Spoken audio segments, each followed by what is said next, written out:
She stormed out of her house, waving that ridiculous HOA clipboard like it was a weapon. "You can't park that here.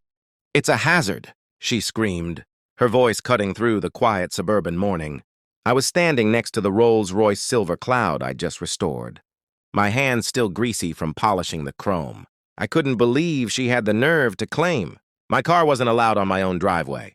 I took a deep breath, trying to stay calm, but she wasn't stopping. "I called the board. You're breaking the rules," she yelled, glaring at me like I was some criminal. The neighbors had started peeking out their windows, whispering. Her entitlement was unreal, like she owned every square inch of this street. I pointed at the tiny HOA sign buried behind a bush. "This is my property, my car. You have zero authority here," I said, trying to keep my voice steady. That's when she whipped out her phone and started dialing. "I'm calling the cops," she threatened. I froze for a moment, remembering the incident report she'd filed last month about some minor landscaping. Complaint totally fabricated. My pulse quickened, but I stayed rooted. I had proof this land was legally mine, recorded deeds, the works.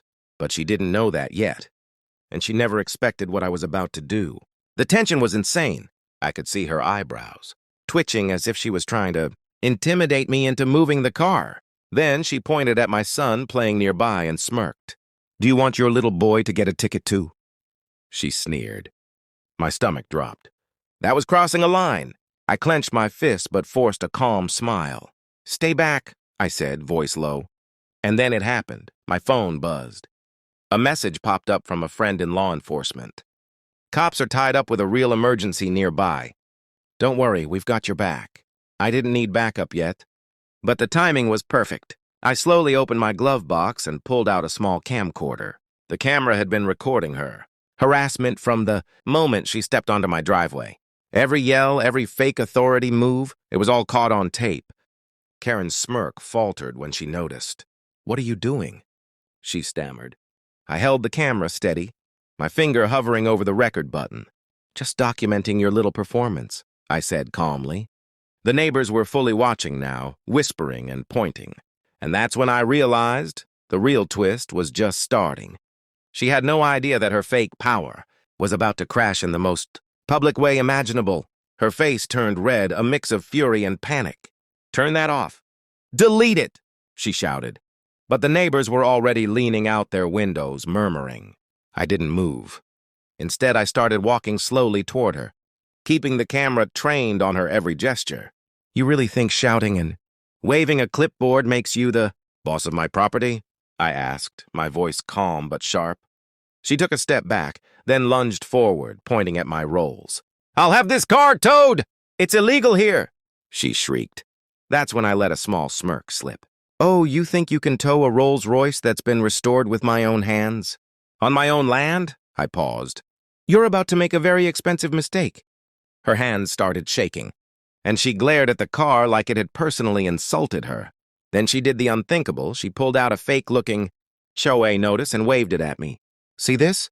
You can't park luxury vehicles here. Rules are rules." I raised an eyebrow. "Rules? Funny?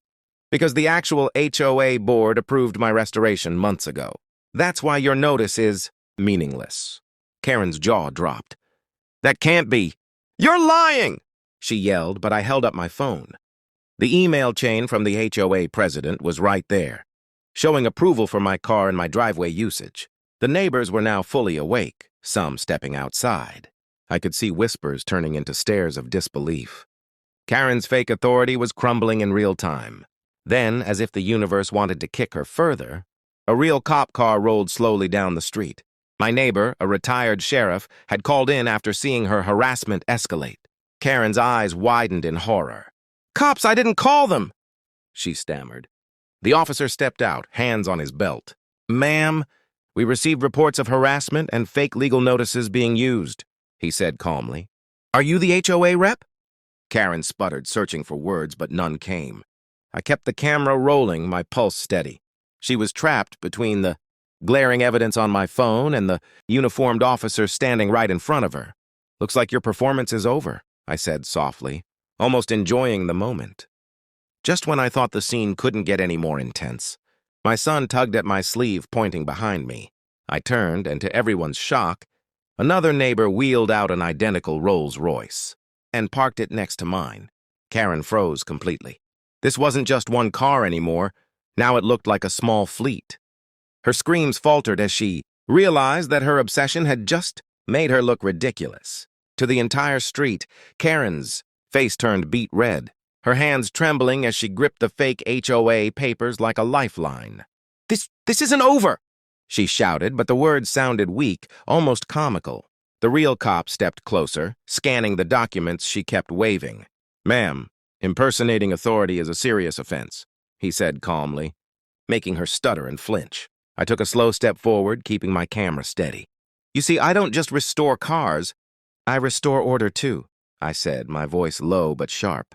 The neighbors had now come out in full view, whispering and pointing. Everyone could see her entitlement crumble in front of their eyes. Even her little dog, usually barking fiercely at anyone who crossed her lawn, sat quietly, sensing the tension.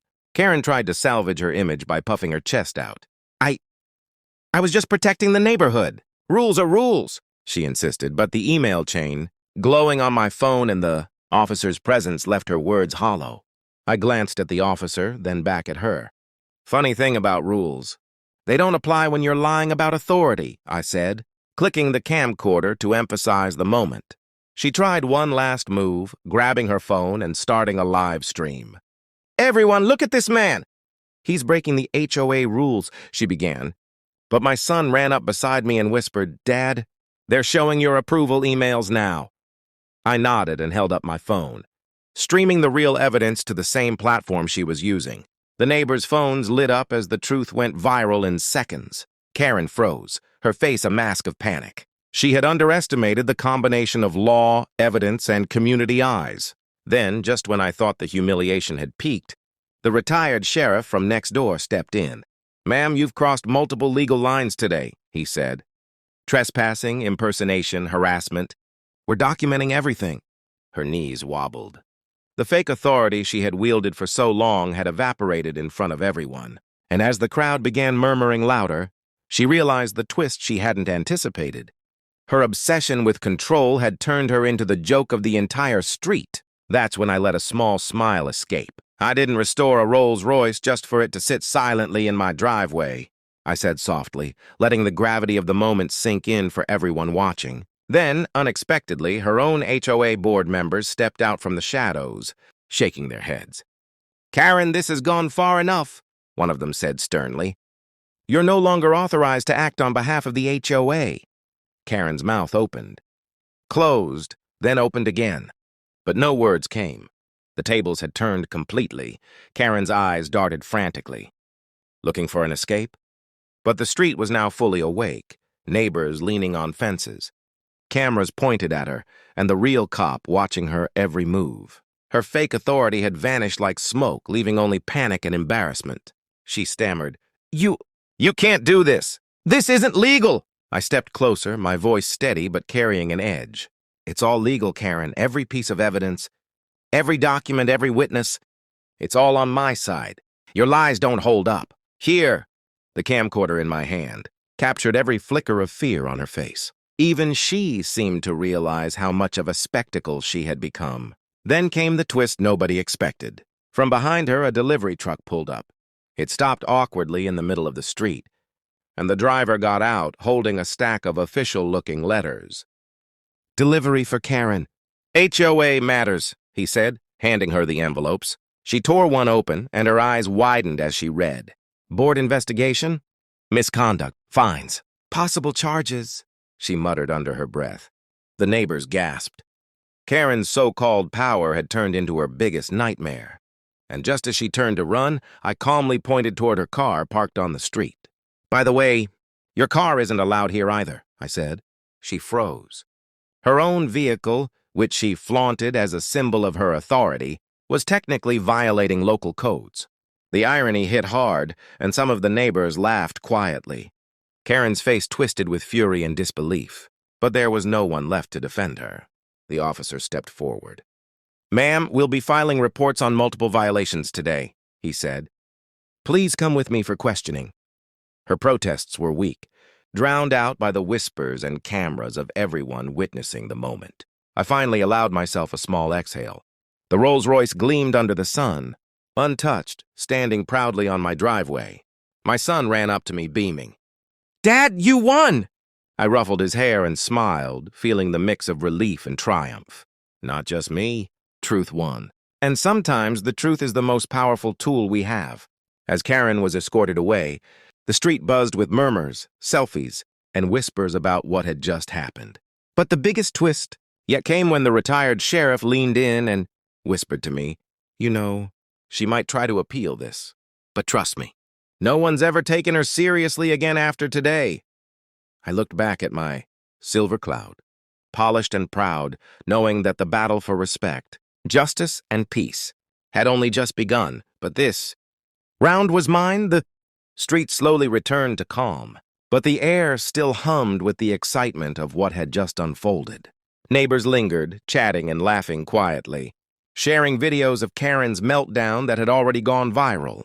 I watched my son play near the Rolls Royce, the silver paint reflecting the late afternoon sun. Feeling a deep sense of satisfaction, I leaned against the car, taking in the quiet after the storm. The real twist, the one nobody outside this street would ever guess, wasn't just about the car or the HOA. It was about showing that evidence, patience, and standing your ground could topple even the most entitled tyrants. Karen's reign of fake power had ended, and she had no one to blame but herself. The officer gave me a nod as he wrapped up his report, and the retired sheriff clapped me on the shoulder. "You handled that beautifully," he said. Not many people could keep calm and turn the tables like that. I smiled, knowing the true victory wasn't just the car, or proving her wrong. It was protecting my family, my property, and my peace of mind. As the sun dipped behind the rooftops, the street felt different, freer, lighter, almost victorious. And somewhere in the distance, I could still hear murmurs of, "Did you see what happened to Karen?" I smiled, knowing the story would be remembered long after the echoes faded. The Rolls Royce stood gleaming, a symbol not of wealth, but of justice served, patience rewarded, and the power of staying calm when chaos erupts. In the end, it wasn't about revenge. It was about proving that even the smallest, most determined person can take down the loudest, most entitled voice. And win. My family was safe. My driveway was ours. And the lesson was clear: never underestimate the underdog.